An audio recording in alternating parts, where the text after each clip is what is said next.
Nicht machen. Nicht. Was ist denn das Problem?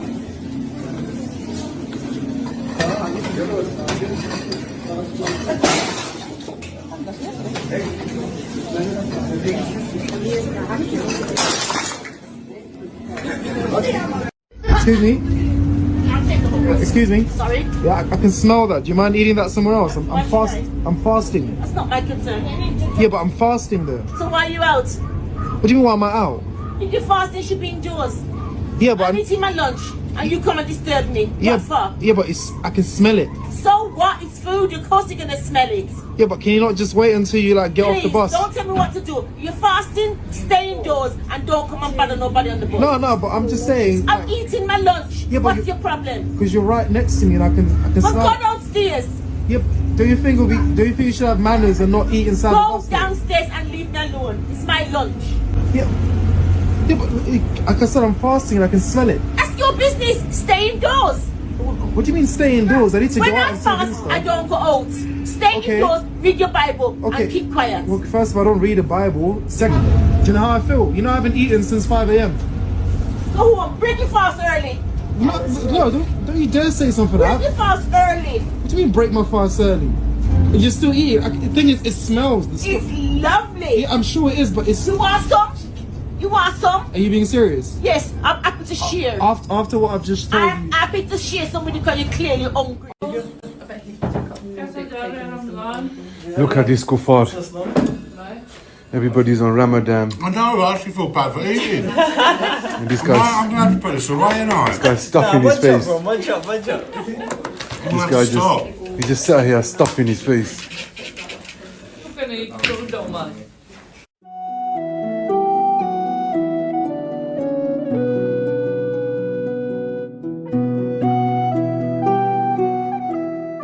Jesus said, "Whenever you fast, don't be gloomy like the hypocrites, because they put on sad faces to show others they are fasting.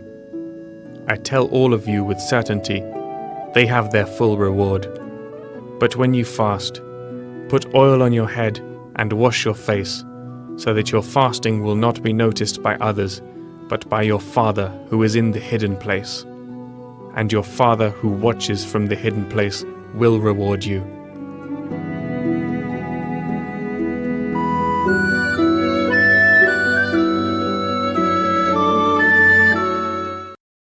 Today our topic is about Ramadan, the month of eating and feasting and sexing.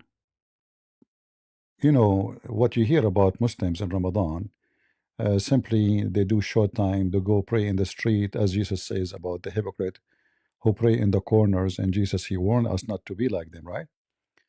This kind of a practice is very well known by many religious people before, long time ago. Always religious people who they are fake religious, they try to present themselves that they are godly men, which means they are good people, you know. So you can do business with them. You can. It's a prestige for the society. So you can be a popular. Like if you want to go for election to be a congressman, you better go to the mosque. You know, show that you are a believer, and then that will encourage others to to vote for you. If you have money, you better donate for the mosque, because that will make Muslims vote for you because you are a good believer. So all those appearance stuff is very well known practice, exists long before Islam. And the question here is Ramadan something created by Islam or exists from before Islam? If Ramadan exists before Islam, that means Ramadan is not Islamic. They have no idea what Ramadan is about. A Muslim saying to me, you believe in a man, God. Huh. Well, you believe that your God, Allah, have a shin, he have 5 fingers on every hand, he have 2 hands, he have 2 feet. So he's not a man? So what he is? A monkey? You see, the Muslim, they give you, very funny. And the man, we believe in him, you call him man. How come he's still alive for all those thousands of years? How come he can make people who they are dead alive? So you worship a God who have fingers and have hands and have foot and he play football. Yet he cannot raise anybody from death. Your God is dead, my friend. My God is alive. Ask any Muslim, where is Jesus? He will say to you, in heaven. Ask any Christian, where is Muhammad? He will say to you, he is in hell. Ask any Muslim, where is Muhammad? He will say to you, he is in the grave. So how my Jesus is a man and he is in heaven? You tell me. Go ahead. Go ahead. Why Muhammad is in the grave according to you Muslims and Jesus in heaven? I thought Muhammad is the greatest. Is that how his God treat the greatest? He sent him to little tiny grave? Your God is a man, okay? Your God is a man. My God is the one you are saying is a man. He can command the devil. He can command the ocean. He can resurrect people. According to your religion, Jesus rose 5 people from death, including the son of Noah. Imagine someone died thousands of years ago. Jesus commanded the sand, and the man come to life. The sand became a man. That is my Jesus. What your God can do? Nothing. Who's Allah? They know nothing about their so-called religion, Islam. There's no proof Allah can do anything. The Muslim, they say to you, He created the universe, He created the world. I can say the same. You can say the same. Muslim, they never even saw Allah.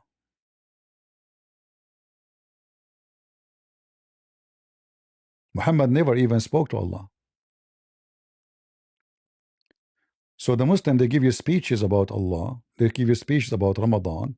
Ramadan is the month for, to supplicate to Allah and prayer. No, it's the month of, eating.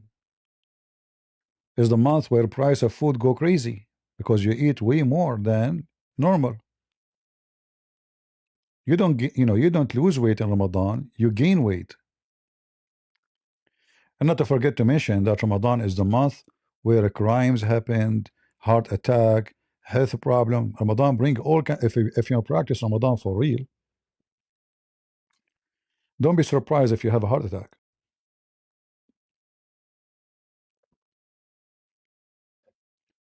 Don't be surprised because this is not healthy. The practice of Ramadan is not healthy because you eat like a pig all night long and then you sleep all day long. That destroy your health. Lack of movement, lack of work, lack of activities. And not to mention, forget to mention how many crimes done in the month of Ramadan. Because anyone he speak to him, hey, I'm upset now, I'm Ramadan, I'm fasting. Oop, they have a fight and somebody, did a crime against somebody. If you go check right now in Google, you will find that Ramadan is where violence spike. And what make it more funny that Muhammad he claimed that in the month of Ramadan, Allah he put the shaitan or the Satans in chain. So if the shaitan is in chain, who is the one doing evil? By the way, lying in Islam is halal, especially in Ramadan. Is that correct? So when you say to a Christian person you are lying, isn't this is what your religion practice and teach you to practice every day? You Muslims are eating a lot, huh? You cannot even talk. You must be sleeping now. You ate like an elephant to the point the grocery store is empty from food in the Middle East. You go to the Middle East, you'll find that there's no tomato, there's no potato, there's no beef, there's no shish kebab. I mean, it's like rats attack the market. They clean the market. The termite. 3 years ago, I made a video called Why I Don't Like Ramadan. And again, the holy month of fasting, feasting is here, Ramadan. This year, I put together a much more comprehensive video on just how awful this month is. Tell me how you really feel, right? Well, I'm going to tell you, all right. I'm not going to be mincing any words. I never liked Ramadan. I found it tiresome. It's supposed to be about spirituality, discipline, insert buzzword. empathy for the poor, yada yada. But it's just a physically grueling ordeal that repeats itself over and over for an entire month. By the end of your month, your lips are chapped, you're dehydrated, you've lost a bunch of muscle, and if you're lucky, fat, but usually not. And you feel exhausted after it all. You just don't feel any more spiritual, just tired and secretly glad it's over. It's not considered in good taste to complain openly about this as a Muslim, because it's Allah's favorite month or something. But we're gonna rip it wide open here. The reality of Ramadan exposed. Let's get into it. Excuse me? Sorry? Yeah, I can smell that. Do you mind eating that somewhere else? I'm fasting. That's not my concern. Yeah, but I'm fasting though. So why are you out? What do you mean why am I out? If you're fasting, be indoors. Yeah, but I'm eating my lunch and you come and disturb me. yeah, What for? yeah, but I can smell it. So what? It's food. Of course you're going to smell it. Yeah, but can you not just wait until you like get off the Please, bus? don't tell me what to do. You're fasting, stay indoors and don't come and bother nobody on the bus. No, but I'm just saying. I'm eating my lunch. Yeah, but What's your problem? Because you're right next to me. I can Well, smell go downstairs. You think you should have manners and not eat inside the Go bus stop? downstairs and leave me alone. It's my lunch. Like I said, I'm fasting and I can smell it. That's your business. Stay indoors. What do you mean stay indoors? I need to When go out I and see this fast, stuff. I don't go out. Stay Okay. indoors, read your Bible, and Okay. keep quiet. Well, first of all, I don't read the Bible. Second of all, just because you stay inside when you're fasting doesn't mean I need to do that as well. Why shouldn't be coming out here making trouble? Entitled people demanding accommodations, inconsistent fast timings, Muslims struggling in non-Muslim countries without accommodations, non-Muslims were forced to eat in Muslim countries, increase in food waste, laziness, full mosques followed by empty mosques, fighting over the moon. What does Ramadan really bring to humanity? The fasting feasting cycle. One of the most obvious and most ridiculous parts of Ramadan is the fasting feasting cycle. It's actually quite surprising that most Muslims don't lose weight in Ramadan, but maintain the weight or even gain weight. How is this humanly possible? To gain weight means you have to be in a calorie surplus. Considering that in Ramadan you only eat for a small pocket of time, how can you possibly gain weight? The reason is obvious to all. It's the food. The delicious, oily, indulgent meals that are eaten every day. There's also a massive amount of food wastage. Combined with lower energy output such as taking naps, sleeping in, and spending hours sitting around, this doesn't lead to a healthy outcome. Your body sits unused. The Muslim gym bros tend to lose their gains too in this month. Because when you fast, the first thing that goes is your muscle. Fat is the last to go.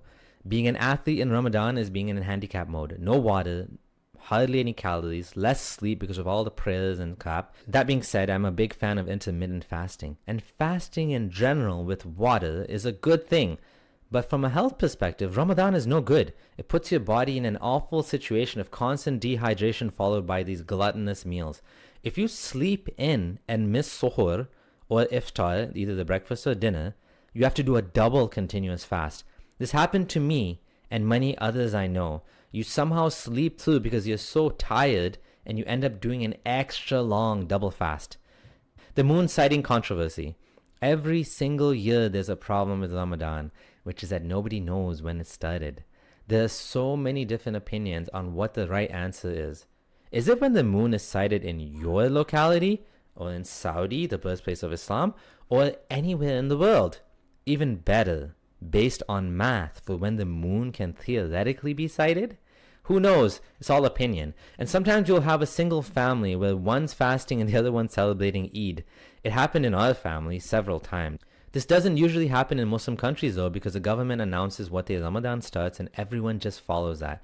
However, if you're like the majority of us living outside of a Muslim country, be prepared for a mess. I remember one day, the mosque in Waterloo, Ontario announced that it was Eid, meaning the month of fasting was done the next day, and then changed their mind after people went to bed.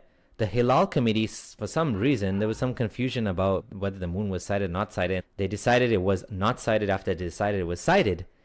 And then on top of it, you don't even know if you're supposed to go to work, take the day off, what to do, because it might be Eid, it might not be Eid. It's very confusing. People felt annoyed that the Hilal Committee's local sighting included Guyana. That's right, in North America, because most mosques in Toronto are founded by those in the Guyanese community who wanted to break fast with their families back home, they decided to include Guyana in the local sighting. Fasting in Muslim countries Fasting in Muslim countries gives you an advantage that you don't get in non-Muslim countries. Many will sleep all day and stay up all night. You get shorter days at work, time off, and the hours in the Middle East are pretty easy. Talk about a productivity drop. Not like the Muslims unlucky enough to live in the northern latitudes. Right now in Dubai, the fast is 5 a.m. to 6 p.m., which is similar to Toronto. The fasting hours don't massively fluctuate. They're stable. Yet again, another example of why the system sucks.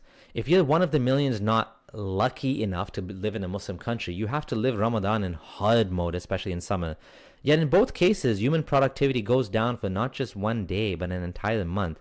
All for the sake of dogma. Things slow down, come to a halt, things don't get done. If you're not Muslim, technically you don't need to fast, right? But in Muslim countries, many face social pressure to not eat in front of others. Like that video I showed you, which was in the UK, I think.